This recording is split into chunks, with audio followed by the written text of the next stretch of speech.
자, 시장이 온통 파랗다 못해 검게 보일 때 다들 이런 생각하시죠? 어디로 도망가야 하나? 오늘 그 답을 찾는 게 아니라요. 이 혼돈 속에서 기회를 보는 전략가의 눈을 한번 빌려보겠습니다. 네, 맞아요. 계좌가 온통 파란불일 때 누구나 던지는 질문이죠. 어디 안전한 데 없나? 근데요, 예전처럼 주식 팔고 채권 사세요 같은 교과서적인 답안지, 이제는 찢어버려야 할지도 모릅니다.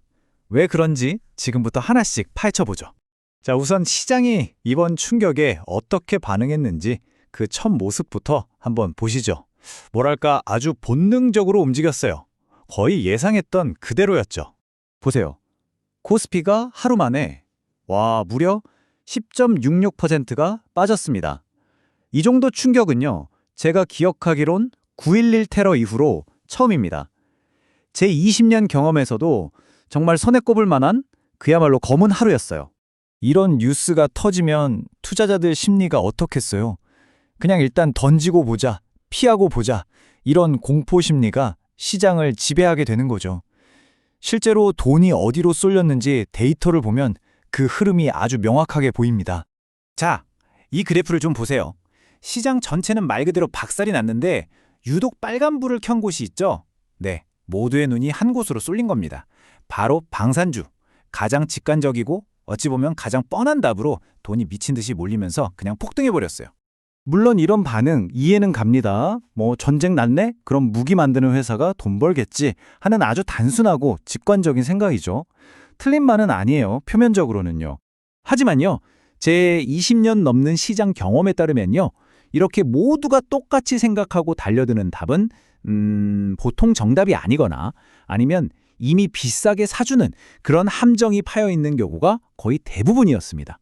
자, 그럼 이제 그 속을 한번 들여다보죠. 자, 그럼 방산주 말고 우리가 폭풍우가 몰아칠 때 가장 먼저 찾는 항구, 바로 전통적인 안전자산의 대표주자, 채권 시장은 어땠을까요? 과연 이번에도 우리를 안전하게 지켜줬을까요? 원래 투자 교과서 1장에 나오는 얘기죠.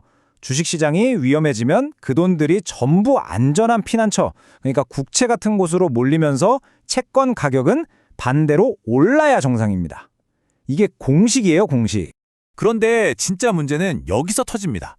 이번에는요, 그 믿음이, 그 오래된 공식이 완창창 깨져버렸어요. 안전자산이라고 철석같이 믿었던 채권마저 속절없이 무너지고 있다는 거죠. 아니 도대체 왜 이런 일이 벌어지는 걸까요? 이 흐름을 잘 보셔야 합니다. 자, 보세요. 중동에서 분쟁이 터지니까 제일 먼저 뭐가 걱정되죠? 바로 기름값, 유가죠. 유가가 뛸 것 같으니까 전반적인 물가, 즉 인플레이션 공포가 시장을 덮칩니다. 그럼 중앙은행은 어떨까요? 물가 잡아야 하니까 금리를 내릴 수가 없게 되죠. 결국 금리가 오르거나 높은 수준을 유지하면 금리에 가장 민감한 자산인 채권 가격은 떨어질 수밖에 없는 거예요. 이 악순환의 고리가 만들어진 겁니다. 이 말이 딱 맞아요. 이제는 피난처에도 함정이 있다. 지정학적 리스크가 예전처럼 단순한 심리적 불안감이 아니라 인플레이션이라는 아주 구체적인 괴물과 직접 연결되면서 과거의 안전공식은 이제 완전히 폐기 처분해야 할 때가 온 겁니다. 자, 그럼 정리 한번 해보죠. 주식도 위험하고 믿었던 채권마저 배신을 때렸습니다. 말 그대로 안개 속이죠. 이럴 때 진짜 전략가는요, 이런 단기적인 소음에 휘둘리는 게 아니라 이 안개를 뚫고 나아가는 절대로 흔들리지 않는 신호를 찾아냅니다. 과연 그게 뭘까요? 바로 이런 것들입니다. 우리는 지금 눈앞의 공포를 넘어서서 이번 위기랑은 사실상 거의 상관없이 세상을 아주 근본적으로 바꾸고 있는 거대한 구조적 변화에 집중해야 한다는 거죠. 전쟁이 나든 내일 당장 끝나든 이 거대한 흐름들은 절대로 멈추지 않으니까요.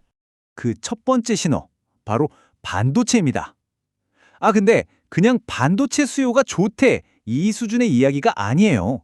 지금 AI 혁명이 뭘 하고 있냐면요, 반도체 시장의 갑과 을, 즉 공급자와 수요자의 관계를 완전히 뒤바꿔버리는 그야말로 거대한 슈퍼사이클을 만들어내고 있습니다. 이게 무슨 말이냐면 이제는 가격 협상이라는 게 의미가 없어요. 그냥 공급자가 자, 이만큼 줄게 하고 배급해주는 걸 받았어야 하는 시장이 된 겁니다. 사는 쪽이 슈퍼 을이 된 거죠. 심지어 보세요. 일반 서버용 D램 가격이 저 비싼 최첨단 제품 HBM 가격을 추월하는 말도 안 되는 현상까지 나타나고 있잖아요. 이러니 삼성전자 같은 공급자들의 실적이 좋아질 수밖에 없는 구조가 만들어진 겁니다. 자, 두 번째 거대한 흐름은 바로 전력망입니다. 우리가 맨날 얘기하는 AI, 전기차, 또 신재생 에너지, 이 모든 화려한 것들이 돌아가려면 뭐가 필요하죠? 바로 전기죠. 그 전기를 안정적으로 공급하는 전력 인프라의 대대적인 업그레이드가 전제 조건인 거예요. 지금 전 세계가 이 거대한 공사를 시작했습니다. 이게 뭘 의미하냐면요. 앞으로 수십 년 동안 초고압 케이블 같은 전력 인프라에 대한 수요가 마르지 않을 거란 뜻입니다. 왜냐? 한 번 깔면 수십 년을 쓰는 인프라니까요. 그러니까 LS그룹처럼 이 분야의 전문성을 가진 기업들한테는 그야말로 장기적인 성장 활주로가 활짝 열린 셈이죠. 자, 이제 마지막으로 우리가 맨 처음에 봤던 방산주 얘기로 다시 돌아와 볼게요. 하지만 이번에는 그냥 뉴스 헤드라인 보고 흥분해서 달려드는 단타 투자자가 아니라 한 걸음 뒤에서 냉정하게 판을 읽는 진짜 전략가의 관점으로 한번 들여다보겠습니다. 핵심은 딱 이겁니다. 뉴스 터졌다고 하루 이틀 반짝하고 오르는 그런 종목 말고요. 이미 몇 년치 먹고 살 일감, 우리가 전문용어로 수주잔고라고 하죠. 이걸 든든하게 쌓아놓고 꾸준히 성장하는 진짜 알짜배기 기업을 구별해내는 눈, 그게 지금 필요한 겁니다. 자, 그럼 오늘 이야기의 결론입니다. 이 정신없는 시장의 혼돈 속에서 우리가 머릿속에 또 가슴속에 딱 새겨두어야 할 핵심은 과연 무엇일까요? 바로 이 네 가지입니다. 시장이 무너져 내리는 것 같은 공포 속에서 길을 잃지 않으려면 이 원칙들을 꼭 기억하셔야 해요. 이게 바로 여러분의 소중한 포트폴리오를 지켜줄 튼튼한 전략적 나침반이 되어줄 겁니다. 제가 항상 드리는 말씀이죠. 시장은 예측의 영역이 아니라 대응과 생존의 무대입니다. 다음 위기가 언제 올지, 뭘로 올지 맞추려고 애쓰지 마세요.